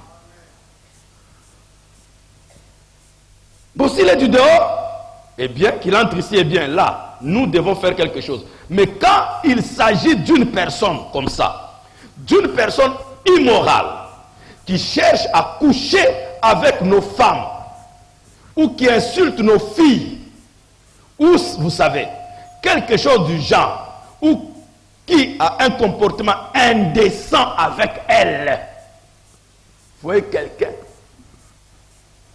avec des jeunes filles ici, il souille les jeunes filles, et les jeunes filles se souillent ou souillent. On va s'occuper de ça très bien. Il n'y a plus de complaisance. Igor ne va pas être ici comme un complaisant, ou les huissiers, ou les diacres, ou tout ça. Non. Il n'y a pas de complaisance ici. Il ne faut pas que tu te sentes condamné parce que, non, mes enfants ont aussi failli. Si je fais ça sur les enfants de tout, comment on va dire seulement? Non, non. Je vais vous montrer le cas d'un pasteur. Si mes enfants déconnent, ils déconnent. Ça n'a rien à voir avec mon ministère. C'est quand moi je fais la complaisance. Mes enfants déconnent, je ferme les yeux. Là, vous avez le droit de me chasser de la chair. Mais quand ils blaguent, je les livre au diable, je continue à prêcher. Que vous le voulez ou pas, je vais prêcher. Il n'y a pas de complaisance ici. Non, parce que si je fais comme ça, on va dire, mais Joseph, ou je donne. Non, non, non, non, non, non, non, non, non. Moi, je ne blague pas, je ne blague pas. Tous mes enfants, vous avez vu, quand vous entendez, ils ne vont pas à l'école. Vous avez vu mes enfants, Asna Tela ne va pas à l'école, non? Les Charentes, vous les avez allés à l'école? Vous avez vos enfants à l'école? Demandez-leur pourquoi vous n'allez pas à l'école. Pourquoi vous faites le homeschool? Petits qu'ils sont, ils connaissent ma discipline. Vous blaguez avec la parole de Dieu, je vous mets dehors de l'école. Vous allez comprendre. Moi, je ne veux pas utiliser l'argent de Dieu, que les enfants de Dieu souffrent terriblement pour donner, pour que je vous donne vous, et vous gaspillez ça dans les péchés. Et je reste pasteur. De quoi? De quel pasteur vous voulez parler? Vous connaissez qu'est-ce que je vais répondre devant Dieu? C'est ça que je disais, j'ai dit aussi à Becky, elle est là. Hein? Toi, tu vas utiliser l'argent de la dîme des enfants de Dieu pour acheter des habits sales, comme une prostituée. Je n'ai pas à me couvrir l'offense, c'est quoi? Non. Surtout quand ça va apparaître. Tu apparais même. Un jour où j'étais à Lubumbashi, je suis allé l'accueillir à l'aéroport. Je la vois descendre avec une tenue. J'ai failli m'écouler, entrer dans le sol. Je dis, Seigneur. Même le jeune frère que j'ai amené, Marc, était tout gêné, femme du pasteur Jos ici, qui nous prêche comme ça. Dès qu'on est entré dans la chambre, mais c'était grave. Non, ça, non, je ne tolère pas. J'ai dit des choses parce que quand vous apparaissez devant, les gens voient, non? Et puis moi, je vais faire semblant, pasteur, il faut pas parler parce que ça, c'est ton honneur, c'est ta gloire. Quelle gloire? Moi, j'ai la gloire à protéger, moi. Est-ce que j'en ai, moi? Je suis déjà insulté, sali, tout piétiné, craché dessus. Est-ce qu'un cadavre a peur de pourrir? Quel honneur, moi, j'ai à sauver ici? Si demain, il faut que je livre Béki au diable, je vais la livrer. S'il faut que je livre même Benjamin, là, que j'aime beaucoup, je vais le livrer avec tout l'amour dans mon cœur.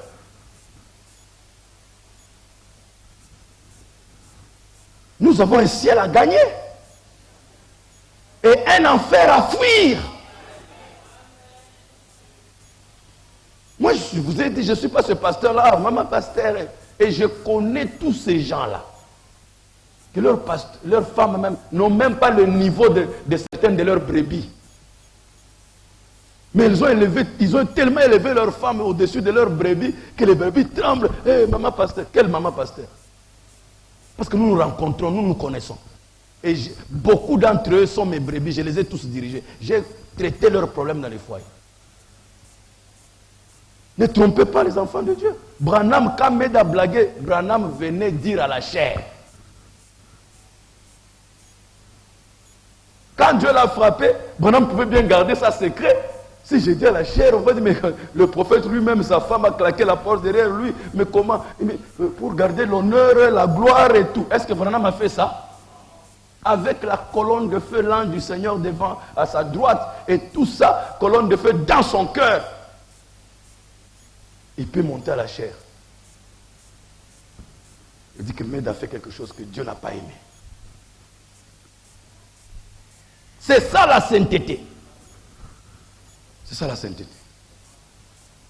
Il ne faut pas donner le Saint-Esprit aux gens qui n'ont pas le Saint-Esprit parce que c'est ta famille.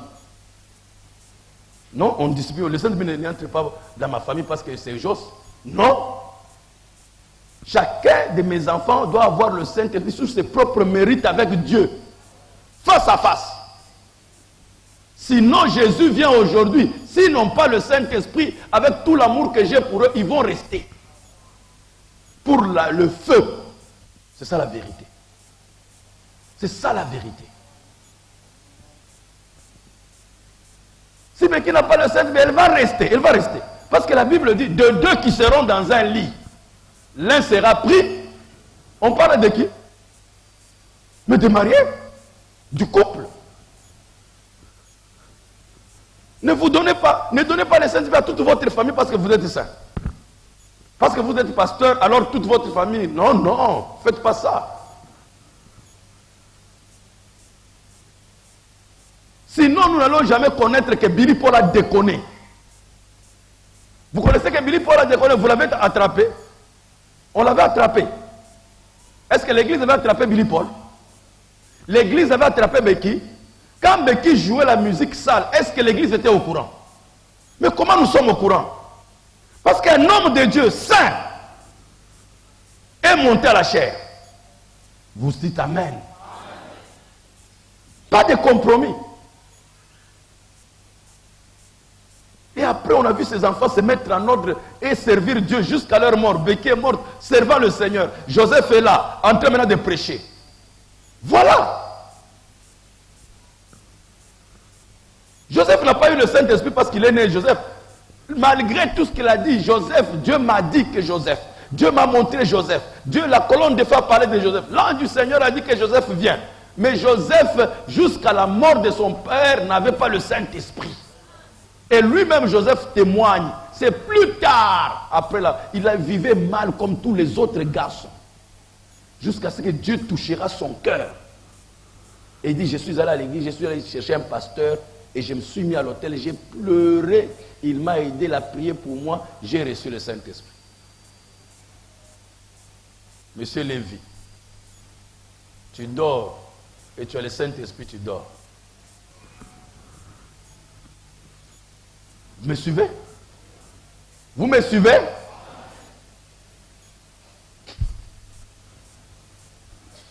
Mais ici, nous parlons de la vie immorale.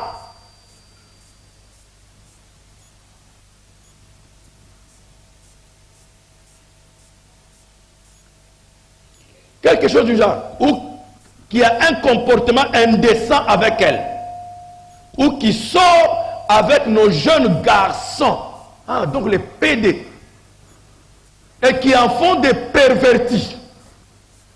Je vous conseille, nous sommes tous de la même église, n'est-ce pas? Ne laissez pas vos enfants à une sœur ou à un frère à partir d'aujourd'hui. Ne faites confiance à personne. Ça, c'est la parole du pasteur. Ne laissez pas un bébé laisser dans les mains des oh, sœur, garde-moi les enfants. Ne laissez pas ça. Le diable est parmi nous. Il prend des petits garçons, il sort avec. J'ai vu à une église, je ne cite pas le nom, un garçon perverti. Il a molesté 22 garçons, petits enfants de l'école de dimanche. Des enfants de 8 ans, 7 ans. Il a couché avec les enfants, des garçons, pas des filles, des garçons. Mais à l'église, il était le choyer, le poupou de la femme de maman pasteur. Mais il a gaspillé les enfants à l'église. L'église est devenue le repère de tout oiseau impur. Faites attention, tout le monde n'est pas frère. Tout le monde n'est pas sœur. Est-ce que vous êtes avec moi? Aimez-vous les uns les autres, mais avec prudence. Dites Amen. Je t'aime, mais prudemment. Vous comprenez? Il y a des pervertis qui viennent à l'église juste pour pervertir les enfants. Il y a des pervertis ici, des PD dans cette église. Il va pervertir votre fille et puis après l'abandonner un jour et partir faire n'importe quoi. Parce qu'il a eu ce qu'il cherchait. Et vous les parents aveugles que vous êtes là, ngoulou, non, il faut vous prendre ma fille, prendre ma fille. Parce qu'on t'a dit que ta fille, si ce monsieur-là ne le prend pas, il ne sera pas marié. On t'a dit ça. On t'a dit ça.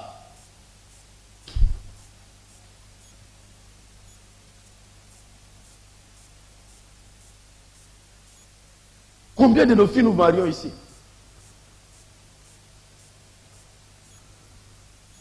Même si elle peut rester longtemps, Dieu va l'honorer. Je connais des filles qui ont 40 ans, 44 ans, on les a épousées. Et des bons mariages. Le problème, c'est d'honorer Dieu. C'est tout ce que nous demandons. Est-ce que vous dites Amen? Est-ce que vous dites Amen? Ça me fait la fierté quand je visite des enfants que j'ai mariés. Ça fait la fierté. Je ne dis pas que c'est parfait, il n'y a pas de problème dans les mariages. Tout mariage a des problèmes. Mais ça fait la joie parce que la parole est là pour régler les problèmes qu'ils ont. Ça fait la joie. Que de te voir demain que vous êtes pleurniché. J'ai lâché une fille qui est partie avec un bandit là d'une certaine église. Une fille que j'aimais tant. Elle est partie. Même quand elle disait à ce monsieur-là, non, maintenant que je suis de votre église, je paye la dîme chez vous. Mais laisse-moi, parce que c'est grâce à mon pasteur que j'ai eu ce que j'ai eu là. Laisse-moi payer au moins les offrandes missionnaires. Il est type ne voulait rien savoir. J'ai dit à la sœur, laisse. Moi, je suis déjà missionnaire, je voyage dans le monde entier sans son argent. Tu n'avais rien, moi je voyageais toujours dans le monde entier. Tu lui as dit que c'est moi qui ai été aidé à faire ça. Il ne veut rien savoir. Laisse. Aujourd'hui, ma fille souffre. Et les diacres ne s'en occupent pas. Ça me fait la joie. J'aurais voulu aller dans ces foyers-là, m'asseoir, le mari et la femme, tout ça, pasteur. Ça fait la joie. Même si vous ne me donnez pas à manger, même si mais de vous voir ensemble, moi, c'est ma joie. Voir vos enfants, les enfants que j'aime beaucoup, c'est ma joie. Mais quand on veut que vous soyez ça, vous pensez que non, on est contre vous. Contre vous parce que toi, tu es qui? Parce que tu crois que ton mariage là va faire quoi? Ce sera le premier mariage du monde ou le dernier? Il va nous donner quoi? Tout le monde ici que nous avons marié, que je vante ici, que je suis content d'eux. Mais demandez-leur, c'est un royaume d'ingrats. Est-ce qu'ils m'invitent même chez eux? Tous sont des gros ventres maintenant poussés là. soigné par mes filles, mais il ne donne même pas à manger. Mais je ne meurs pas. Je suis quand même content d'eux. Mais là, toi, tu crois que ton mariage là va faire quoi? Vous pouvez vous monter, secouer, tout. Ça va se passer un jour, quelques heures, quelques minutes même. Après là, on vous oublie. Vous entrez dans les annales comme tout le monde. C'est toi qui crois que ton mariage est important. Ça va entrer dans l'histoire comme tout le monde. Mais c'est la suite de ça qui va être sérieux. C'est que tu vas vivre après. Nous te préparons et nous préparons le garçon, nous préparons la fille pour la suite. Pas des aventures. Tu n'aimes pas une fille, mais tu veux quand même la suyer. C'est quoi ça? Si tu veux la fille, ne la suis pas. Attends de la prendre quand on va te la donner officiellement.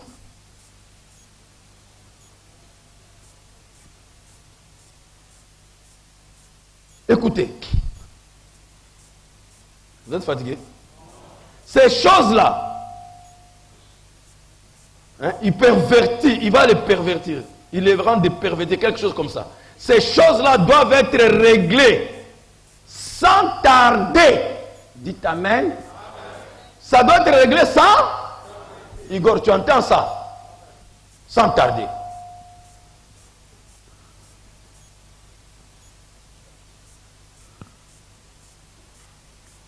Et on doit couper la communion avec ce gars-là. Et ne pas lui permettre de prendre la Sainte Seine. Parce que nous ne devons pas faire ça. Non! Si quelqu'un mange indignement, il est coupable envers le sang et le corps du Seigneur. Cette personne-là. Mais je crois que, par exemple, quelqu'un qui dit, bon, bien, lui, il est ceci, priez pour ça. Dites Amen.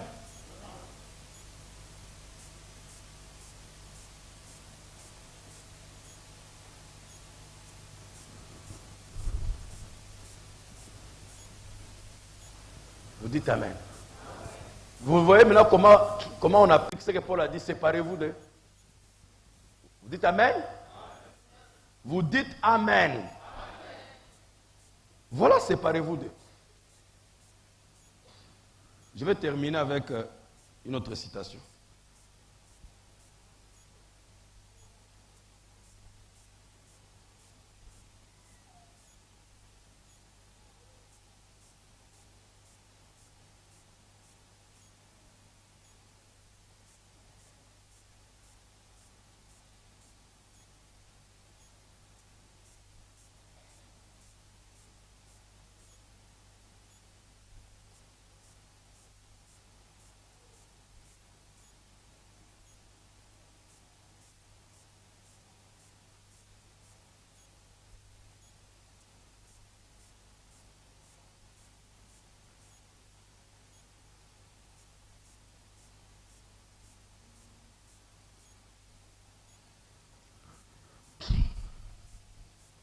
Dans Hébreux chapitre 7, première partie.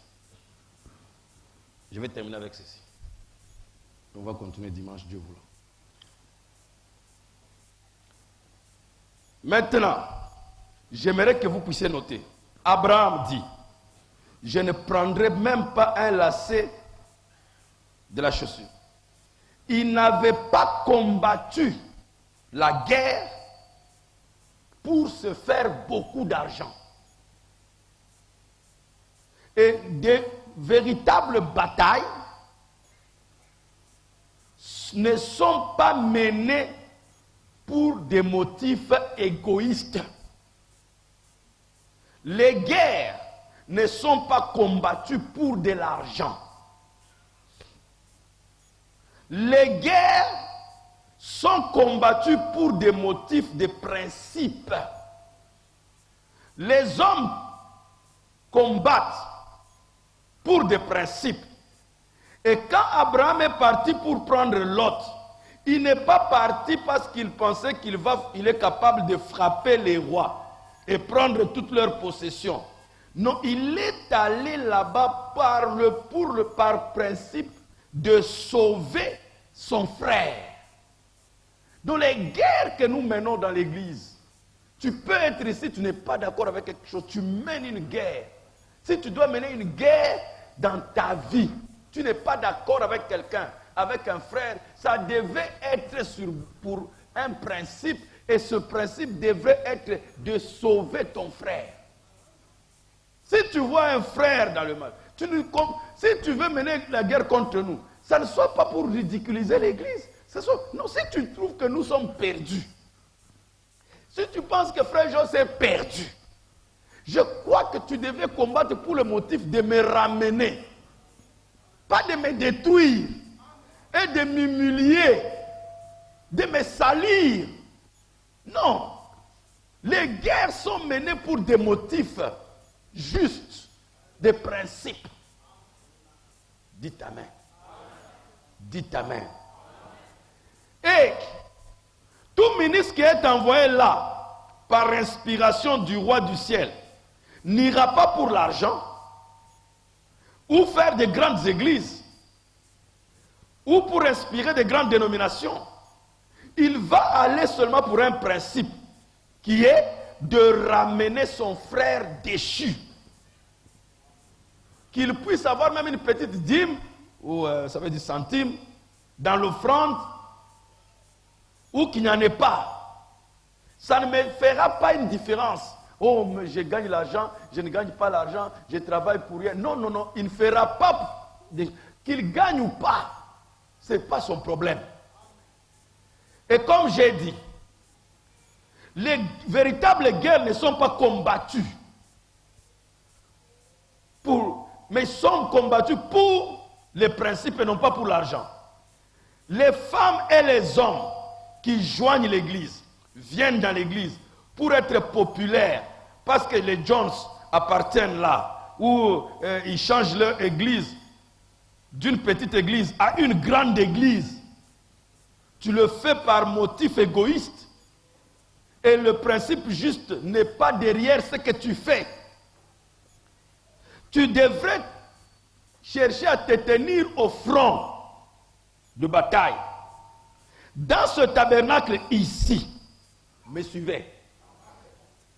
Il est en train d'expliciter comment Abraham a refusé de recevoir quoi que ce soit du roi de Sodome. Parce qu'il est allé pour sauver Lot.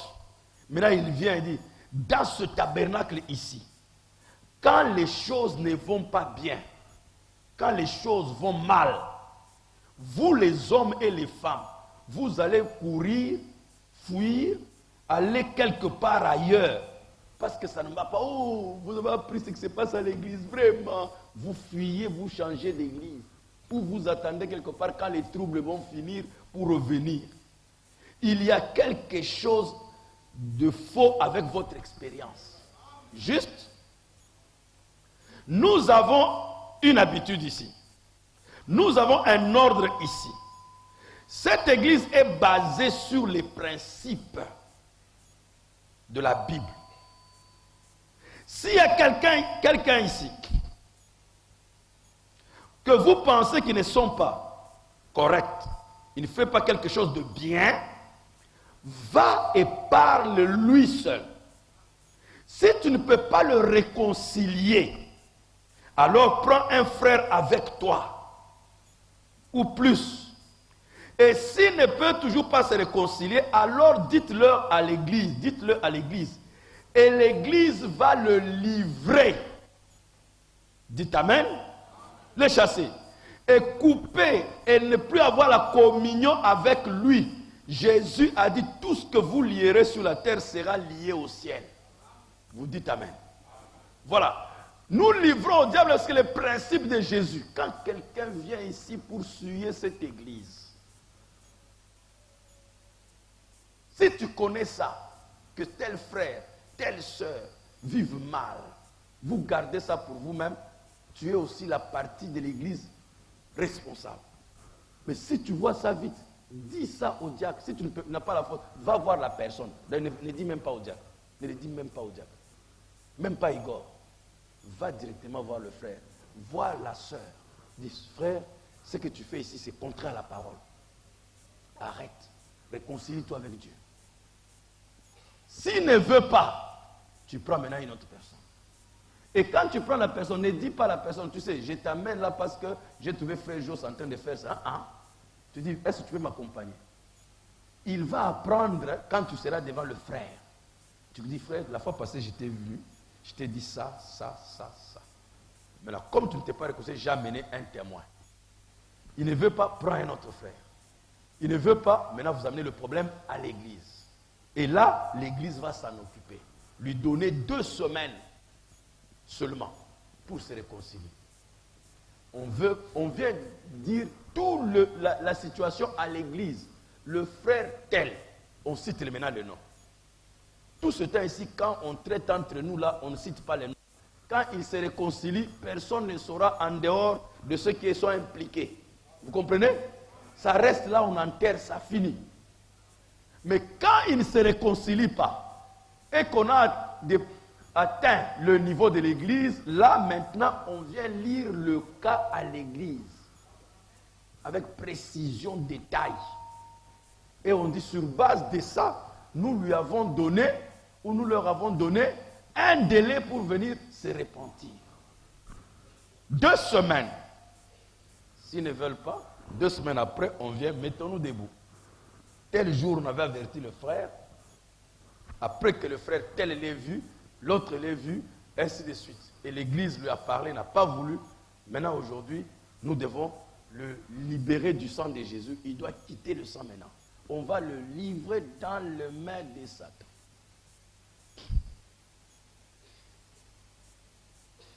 Est-ce que vous êtes avec moi? Tu peux aller nous accuser partout. Tu veux comme un frère en France est allé accuser à la commissariat. Il dit, il m'a livré à Satan. Ça veut dire quoi? Le commissaire ne comprend rien. Il dit, ça veut dire que le sida va m'attraper, les maladies. Il dit, oh, seulement le sida. Donc il avait peur d'eux. Il dit, c'est à cause de ça, c'est pour cette raison que nous avons trop de troubles dans l'église. Parce qu'on ne suit pas les principes. On ne livre pas les gens au diable. Parce que vous ne suivez pas les principes de la Bible.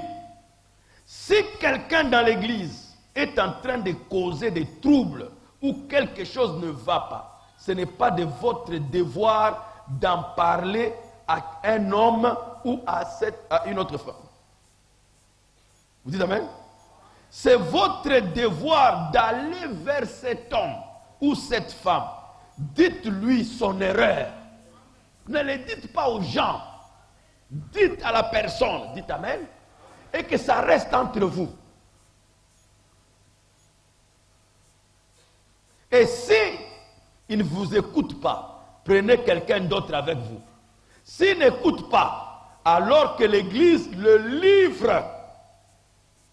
Jésus a dit tout ce que vous livrez sur la terre. Ici, il n'y a pas longtemps, je termine avec ça. Un bon prédicateur, mon ami, un ami de moi, il avait un garçon, prédicateur, qui avait un garçon, qui allait à l'église, sa propre église. Et il est arrivé à un moment, il a commencé à courir avec une petite fille qui fumait et buvait. Et se comportait n'importe comment. Le prédicateur m'a dit, bon, c'est son affaire. Et un grand ami de moi, un proche ami à moi, avec un bon garçon, et il s'est laissé influencer, emporter avec cette jeune fille, cette jeune femme, qui a été mariée et qui avait quelques enfants. Et elle a quitté son mari. Et il avait peur que le garçon va la marier. Ainsi, le frère était tout brisé. Et il a dit, frère Branham, j'aimerais que tu puisses aller à mon fils et lui dire ça, ça, ça, ça. J'aimerais que tu lui parles. J'ai dit, frère, et j'ai presque cité son nom. Je lui ai dit, tu as une meilleure manière. La sainteté chez les Éphésiens n'était pas des discours ou un mot vain, mais une manière de vivre. Alors Branham dit, tu as une meilleure manière ou façon de faire.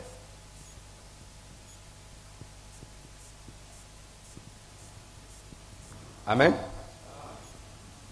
Ne m'envoie pas moi. Si le garçon ne vit pas bien, l'église doit le voir faire du mal, ainsi que la chose que l'église doit faire, doit s'occuper de cette affaire. Il doit quitter l'église.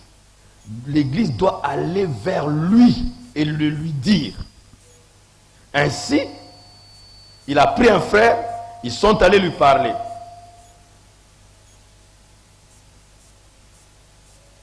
Et il a dit au frère, il dit,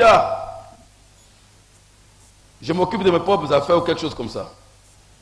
Il a pris un autre frère, deux diacres. Ils sont allés voir et parler au garçon. Et le garçon n'a pas écouté. Ils l'ont dit à l'église. Il n'est pas venu pour plusieurs nuits. Il n'est pas venu se réconcilier avec l'église après que son péché soit dit ou dénoncé devant l'église. Alors l'église l'a livré. Et après un mois de ce temps-là qu'on l'a livré, il a été frappé de la pneumonie. Et le docteur a dit, il n'y a pas de chance dans le monde pour lui de vivre. Alors il a rampé, retournant à l'église. Livrez-les une fois à Satan. Voilà, me dit ça. Livrez-les une fois à Satan. Le garçon a rampé. C'est ce que Paul a dit à propos de cet homme-là qui vivait avec sa marâtre. On appelle ça marâtre? Voilà. La femme de son père. On ne peut pas le réconcilier. Alors Paul a dit, livrez-les dans les mains de Satan. Et qu'est-ce qui s'est passé? La prochaine lettre que Paul a écrite, cet homme s'était mis en ordre. Dites Amen. Donc c'est Paul lui-même qui a laissé le... Dites Amen. Vous dites Amen.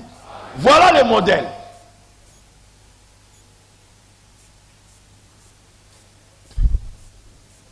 Sur ce,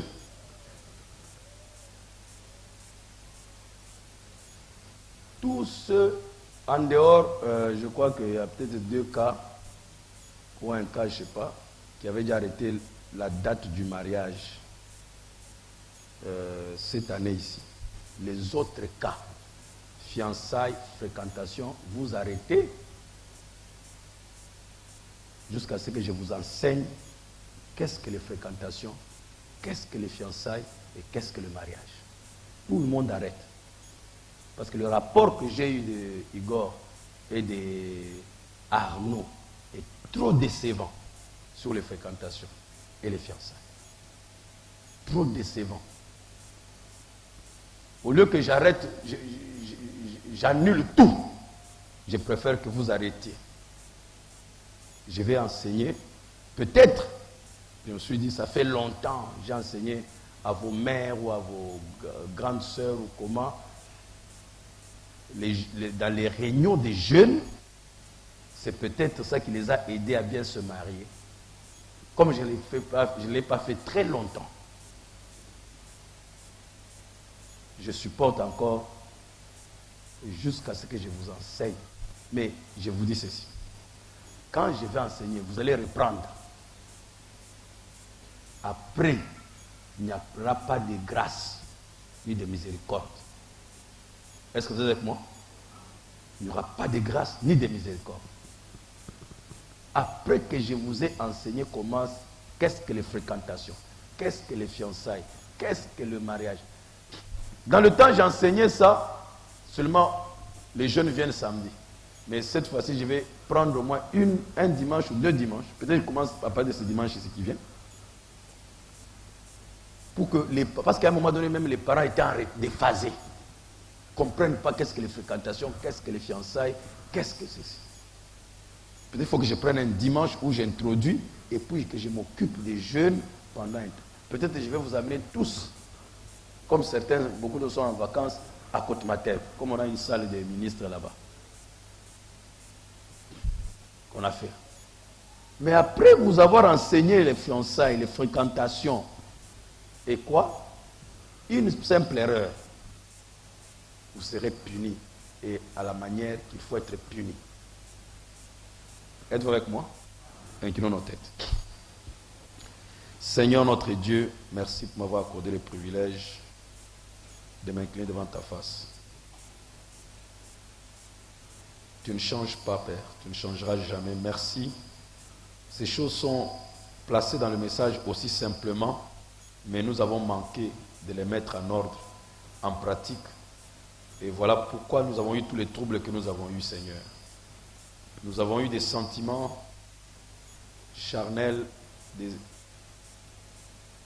qui nous ont empêchés, Père, des considérations humaines qui nous ont empêchés d'appliquer la parole. Et Satan s'est glissé, Père, pour venir se moquer de ton peuple. Mais nous voulons, Seigneur, que tu nous viennes en aide, que tu nous assistes. Ô Dieu Tout-Puissant, Dieu de gloire, si un prédicateur pouvait livrer au diable son propre fils pour le salut de son âme, que dire, Seigneur, de nous aujourd'hui? Et il a fait sous le commandement, l'ordre de Malachie 4, ton prophète. Merci, Seigneur, de ce que tu as permis que nous puissions encore une fois être rappelés à ces choses que nous avons négligées. Père, pardonne-nous de ce que nous nous sommes refroidis. L'esprit d'Éphèse est tombé sur nous, aspiré et relâché. Père, nous nous abandonnons entre tes mains, nous laissons entre tes bras. Viens nous secourir au travers de ta parole. Tu nous as dit dimanche que ton prophète nous a donné tous les conseils de Dieu. Le conseil comment les enfants doivent se marier, comment les mariés doivent vivre entre eux dans le foyer, comment les choses doivent se passer. Seigneur, viens nous au secours. Viens nous aider, Seigneur. Nous croyons, Père Céleste, que le Saint-Esprit s'est saisi de chaque cœur pour lui montrer que nous avons un ciel à gagner et un enfer à fuir. Merci de nous avoir parlé. Bénis ton peuple qui va partir et les offrandes et les dîmes seront ramassées pour toi. Dans le nom de Jésus-Christ. Amen.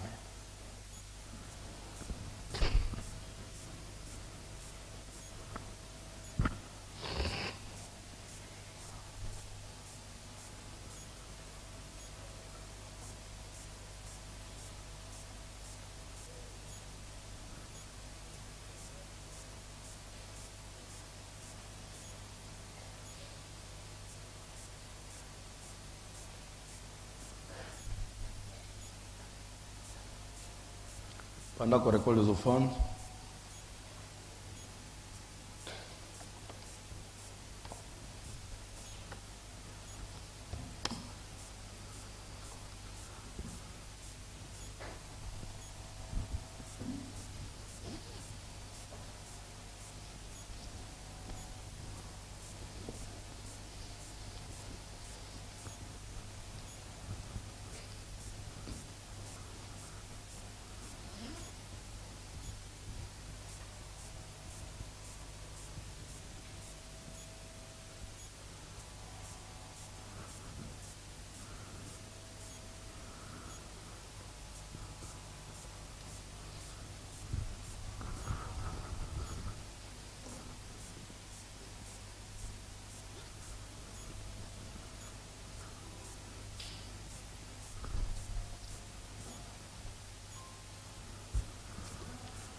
marcher avec toi, marcher avec toi, marcher avec toi, marcher avec toi, marcher avec toi, marcher avec